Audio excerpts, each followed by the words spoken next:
Bugün 4 Kasım, size bir ekran paylaşayım. Şuradan başlayalım. Okay, everybody. In this hour of CMP 684, we're going to talk about, I guess you see this thing. It is in Turkish, but I will, speak in English, but I will not share this document with you because this document was prepared for a company, okay? So I cannot share that. It's a report written by me. I can use it, but I cannot share it. If you write LMS algorithm, least mean squares algorithm, you will find millions of PDF documents in internet. It is possible to find lectures in YouTube, whatever, okay? So it's a very well-known, very famous thing that is discovered in 1960 by Widrow and Hopf, two persons in Stanford. And this algorithm generates a response, generates a solution that is based on the gradient descent, okay? Now, we're gonna see that there are n observations in our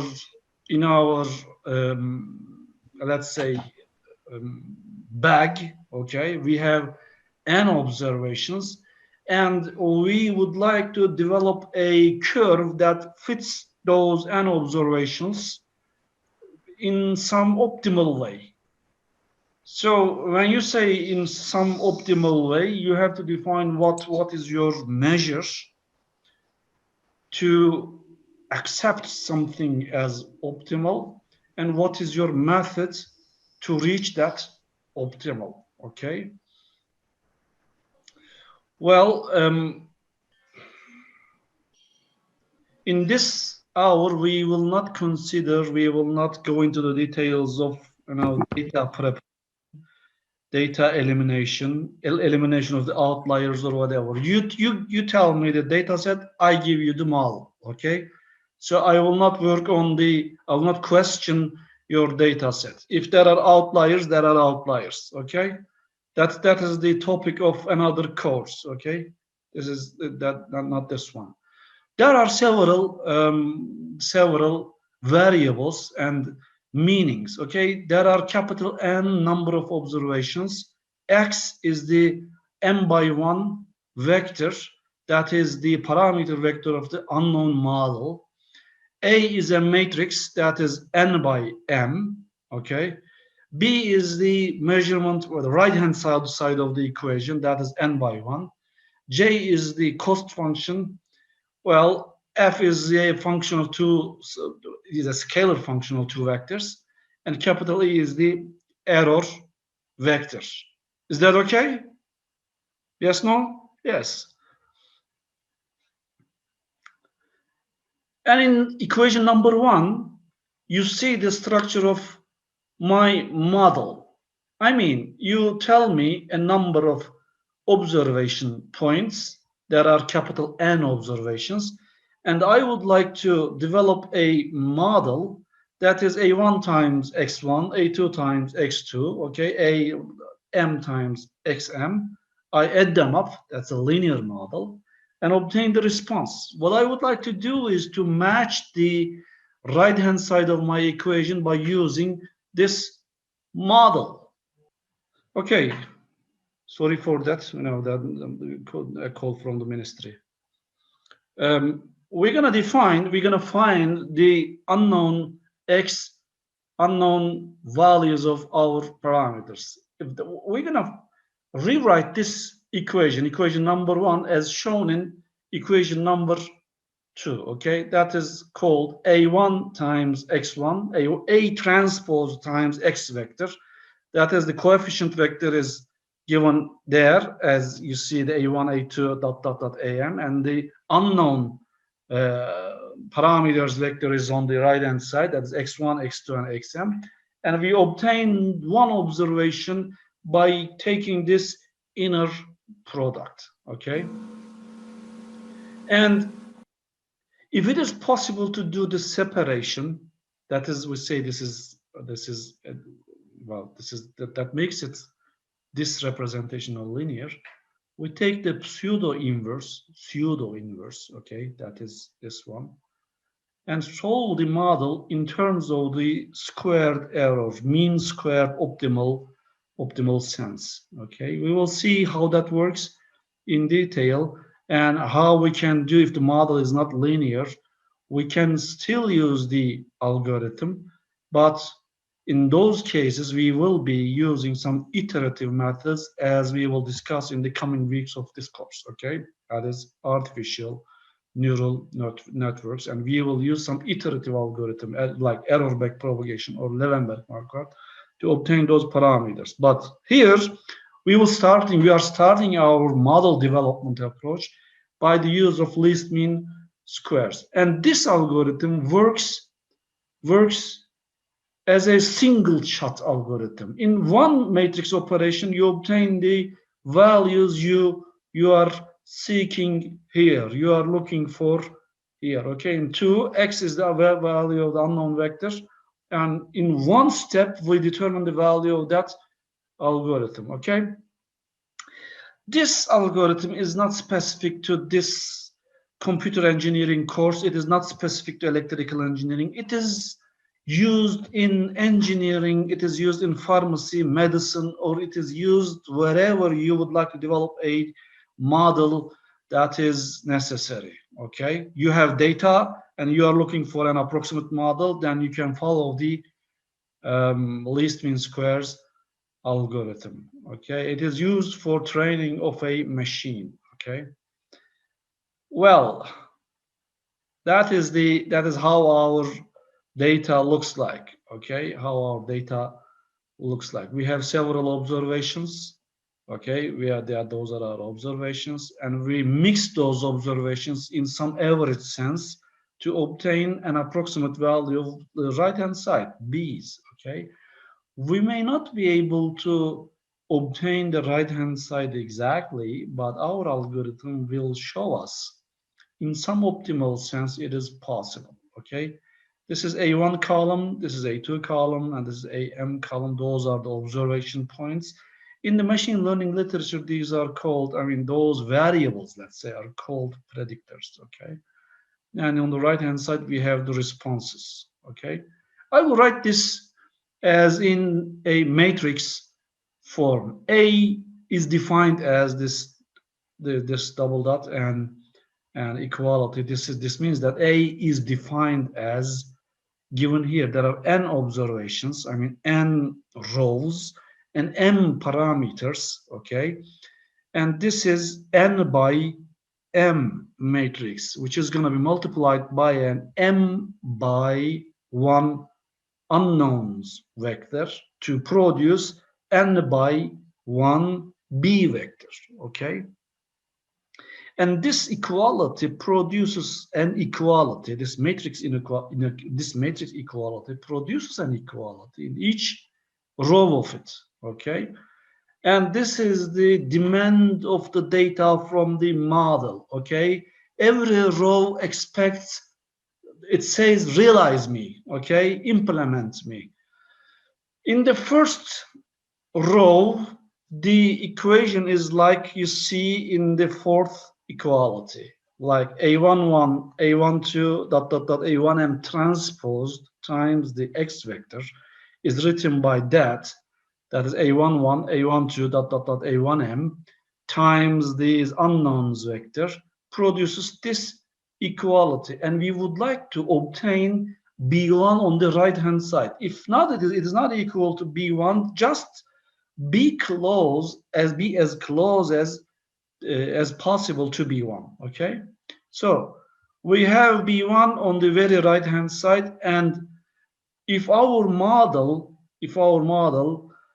works as shown in equation 4, okay, the right hand side must be equal to B1. If we write the entire set of observations and equations, we obtain this kind of a matrix equalities set, a set of equalities. Okay, this is a set of equalities. This is given in equation number 5. That's a set of equalities. It is written like here, as in here, ax times ax is equal to b, and we would like to obtain x as the solution. Can you tell me how can I solve it? Can you tell me whether it is solvable or not? I mean, some equation sets may not be solvable. Is it possible to solve x from this equation? We cannot say yet. Tarık, is it possible to obtain x from this equation? We can't say that, sir. I think so. You can't say that. Ferdanur?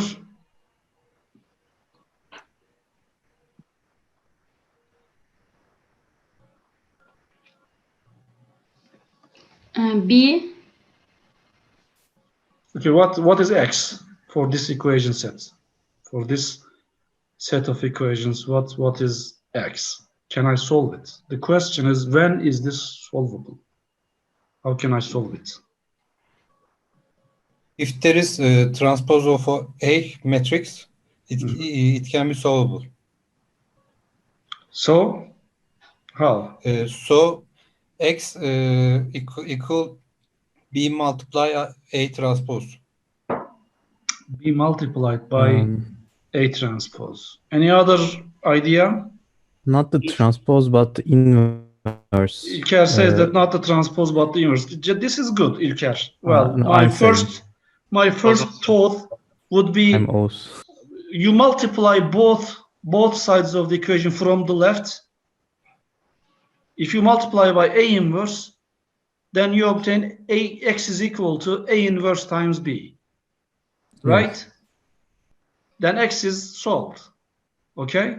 As İlker Talat said. It wasn't me. Sorry. It wasn't you? No. It was me. Who told it?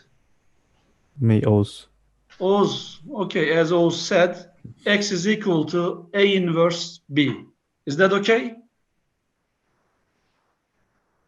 If Talat says okay.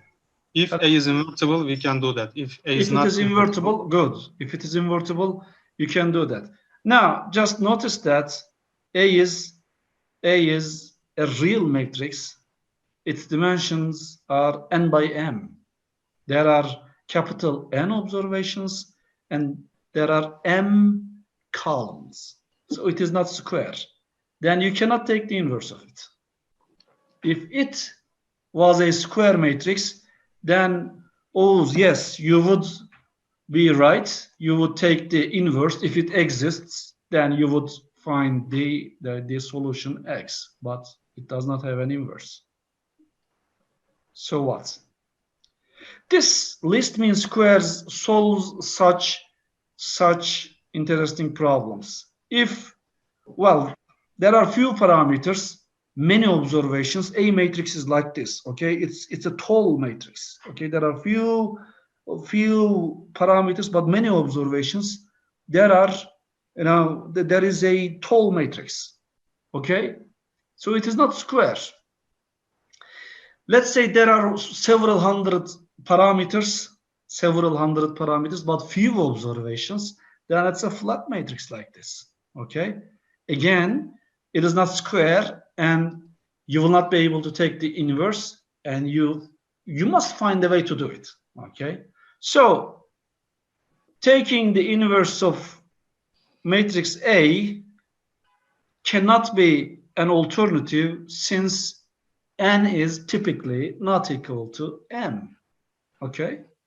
Since capital N is typically not equal to m.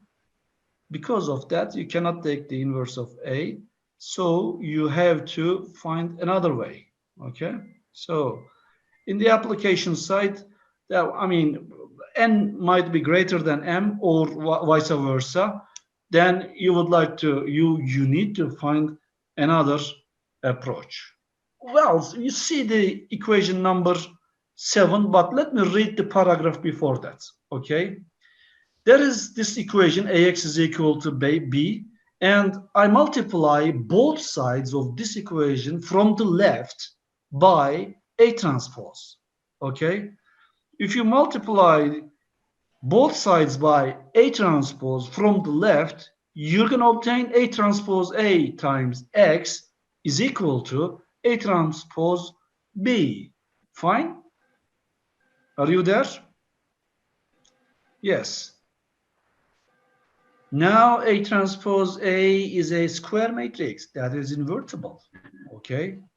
So you can take the inverse of it now, multiply both sides of this equation by the inverse of A transpose A from the left, and then you're going to obtain X as given in this equation. A transpose A times A transpose A inverse times A transpose B. Dear friends, please keep this in mind. Please remember this equality because this is really very important in all engineering disciplines. Okay, I mean, if there is going to be a model, that if a model is required for a given set of data, your first choice should be to develop a least mean square based model that develops this kind of a solution. Okay, we will see several properties of this solution, but let's say A plus is A transpose A inverse times A transpose is the pseudo inverse of A. It is the pseudo inverse of A. Okay, this pseudo inverse is like written like this. Okay, pseudo inverse of A. It is given here. Okay, where is that? Yes, it is here. And that value of X vector is going to produce the best value of X vector that is best in terms of the values in A and the values in B and your model structure. Okay, there are three things: values in A, values in B. You may merge them as your data in terms of your data and model structure. Okay, that is the best, that is the optimum X value in terms of your data and model structure. And when you write AX with this X value, you're going to obtain A times X. This is this value. So your model will be producing this amount of error. Okay, this amount of error. B minus AX is equal to B minus A times this X. X is given by this equation. Are you okay? Can you follow me? Okay. Hocam bir şey sorabilir miyim? Bu pseudo inverse'ü neden bulmamız gerekti? Ne gibi kullanacağız? Ne gibi bir yarar olacak bizim için? X'i çözebilmek için ona ihtiyacım var. Matris çözmek kare için. yapmak değil mi hocam? Efendim? Yani normal gerçek A'nın A matrisinin inverse'ünden ne farkı olacak? A matrisinin inversini alamıyorum ki. A matrisi kare değil. Problemi çözülebilir hale getirmeye çalışıyorum. Tamam. A kare değil. Okay? Now, with this X, which is highlighted here, you compute AX. This is your obtained, B value, let's say, but it has some differences from the measurements given in B. So the error is B minus AX, okay, as given in this equation number 9, okay? Are you okay? Yes. Now I defined the error produced by my model. Okay, I defined the error produced by my model. Okay, fine. Now we're gonna derive this equation, this solution, by using the gradients. okay, by using the gradients. I told you in this paragraph, I told you that multiply the left-hand side by A transpose and take the inverse of A transpose A to obtain the right-hand side, and it's going to give you A transpose A inverse times A transpose B. You might ask, why am I multiplying both sides by A transpose? Why not? Why don't I choose something else, but the A transpose is giving the best result? Let's derive the algorithm, derive the equations, and see why that should be our algorithm. Okay, let me tell you, there are x and y vectors. A is a matrix, and I have these equations. Okay, if F is equal to X transpose A times Y, when you take the gradient, this upside down triangle it means gradient. When you take the gradient of this function with respect to X vector, you're gonna get A times Y. Don't forget this. If F function is given by Y transpose AX, when you take the gradient with respect to X, you're gonna get A transpose times Y. And if X is a quadratic function like this, X transpose AX, A may be changing in between those representations, okay? And when you take the gradient of this scalar function with respect to X, you're gonna get A plus A transpose times X. I will use these facts 10, 11, and 12 in my derivation. Okay, I will use these facts in my derivation. Okay, remember this was our error, okay, model error, and I will square it.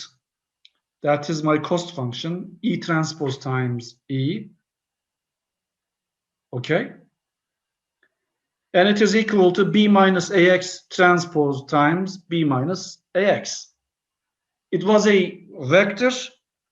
I take the transpose, it's a row, and I multiply it by itself, the vector, okay? It's gonna produce a scalar function, okay? J is a one-by-one scalar function, okay? Can you follow me? Yes. Now I will process this transpose I will take this transpose inside of this parenthesis, B transpose minus AX transpose times B minus AX. It is the same thing. So B transpose, it is the same, minus, when you take the transpose of a multiplication, you're going to get X transpose A transpose. This is the rule from linear algebra. Okay. B transpose minus X transpose A transpose times B minus AX is the second equation. Now I will, expand all terms, and I will obtain J is equal to B transpose B minus B transpose AX minus X transpose A transpose B plus X transpose AX. Okay? I expanded my error into this quadratic function. It's a scalar quadratic function of X. My unknown is here. X is my unknown. Okay? All right. When is that minimum? I'm looking for the minimum of it because this is cost, and I would like to obtain the minimum cost, and minimum cost is obtained when you take the gradient of this function with respect to X and equate it to 0. When you solve that point is your optimal solution, because this is a quadratic function. It is like this, okay? It is like a bowl, okay? It is like a bowl. There is a single minimum, and we're going to find that single minimum. Okay, it's like a parabolic, you know, okay, parabolic but multidimensional function. Okay, we're gonna find the minimum of that function, but in order to be able to find the minimum of it, we're gonna take the derivative of this function with respect to what? With respect to x, and then we're gonna equate that to 0 and find the optimal solution x. For that, we're going to use the equalities given in 10 and 12, 10, 11, and 12, these equations, okay?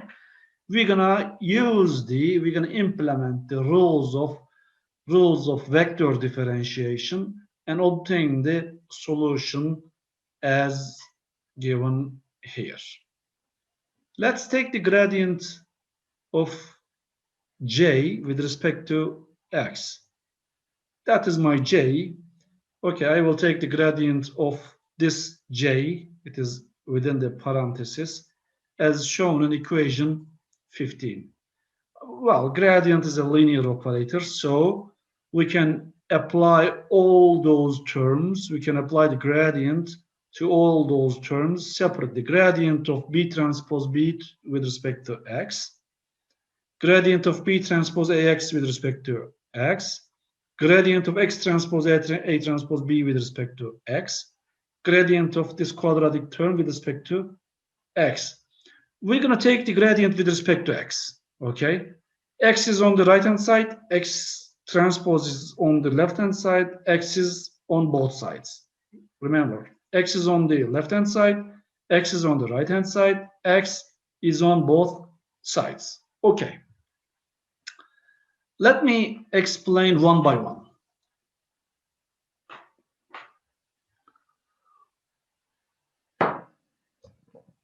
Let me explain one by one. There are 10 minutes. The first term here, it does not depend on x. So the gradient, when you take the derivative with respect to x, this is equal to 0, okay? For the second term, gradient of b transpose ax, okay, according to 11, it is equal to a transpose b.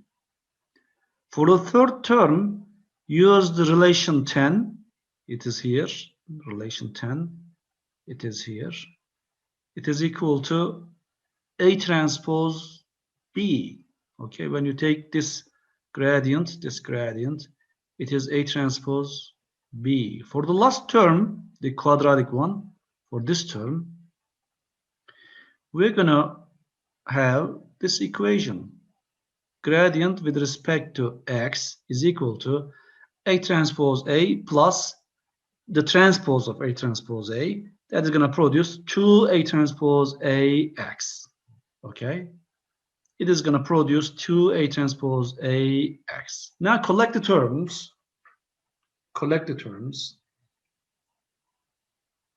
And equate to 0. Gradient of j with respect to x vector is equal to minus a transpose b from the second and third terms. First one 0, remember. This one 0, minus a transpose b, and what? Plus 2a transpose ax.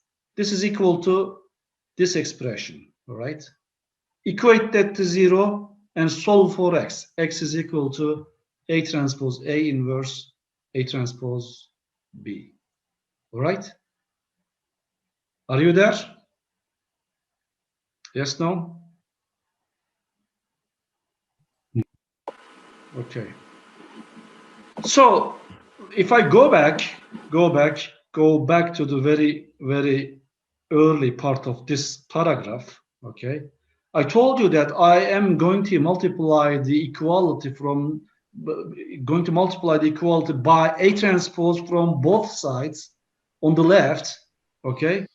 This is a transpose. It's gonna give me this equation, and that equation give me this solution, okay? This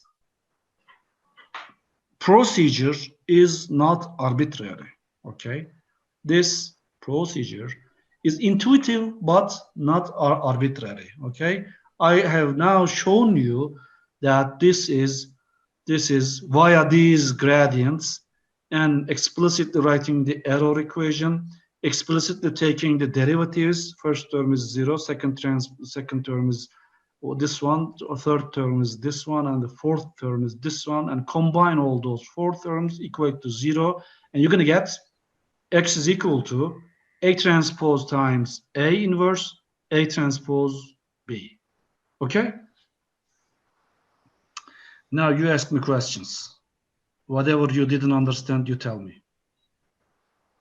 Friends, this is really very important. As you know, I'm not giving you exams.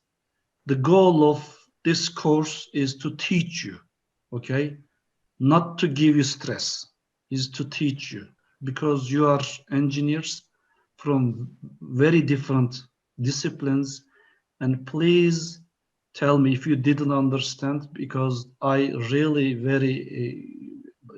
find it very important to teach this material.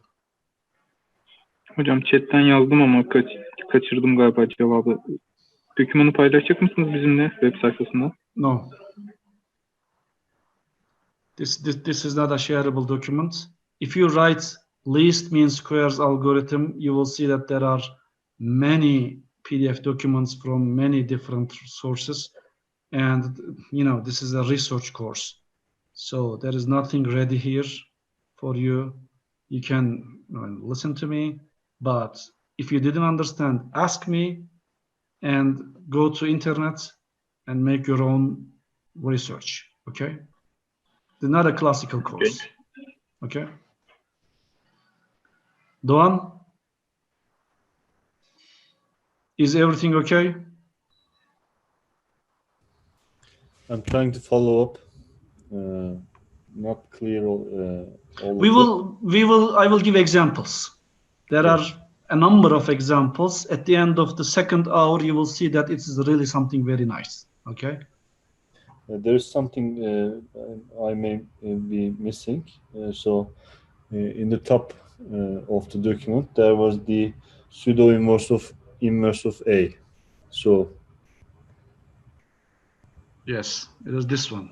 This one. So yeah, that's here.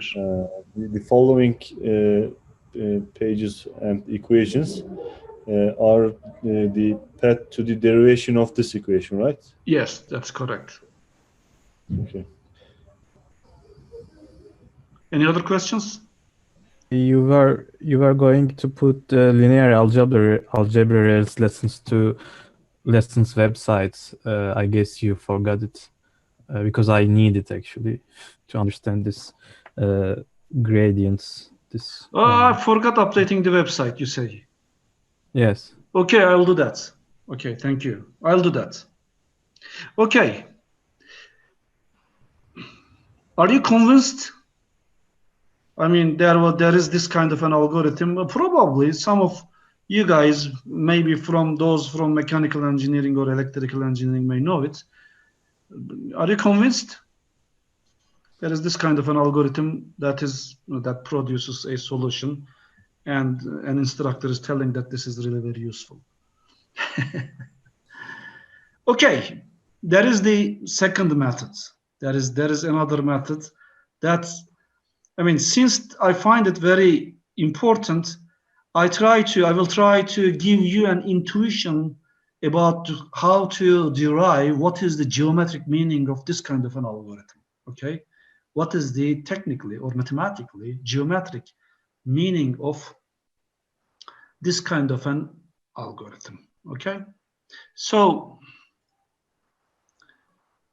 let's write this matrix as what? As its columns. These are the columns of matrix A, okay? These are the columns of matrix A. A1 is the first column, A2 is the second column, ... and AM is the last column, okay? Fine. And it's possible to write this A matrices in terms of its columns. there you see A transpose is A1 first column transpose, second columns transpose, the last columns transpose. This has to be not the K, this has to be M, okay? I'm correcting my notes also, okay? All right? Yes. Look at the figure here. You'll see that this is the geometric interpretation of the column space of A. What I mean by saying the column space is the following. If you combine these columns of matrix A, you can reach some space, you reach some points, okay? I mean, if you multiply the first column by x1, second column by x2, and those are some numerical values. For example, let's say A1, 1 times A1 plus 1 times A2 plus ... plus 1 times AM is going to give you a result, a vector, okay? And that vector, if you consider all those combinations, every possible combination, that is going to create you a space, and that space is this column space of A, the locations, the reachable locations of column space of A. There are less than 1 minute. I'm stopping here, 10 minutes, and we are coming back, okay? Stopping here.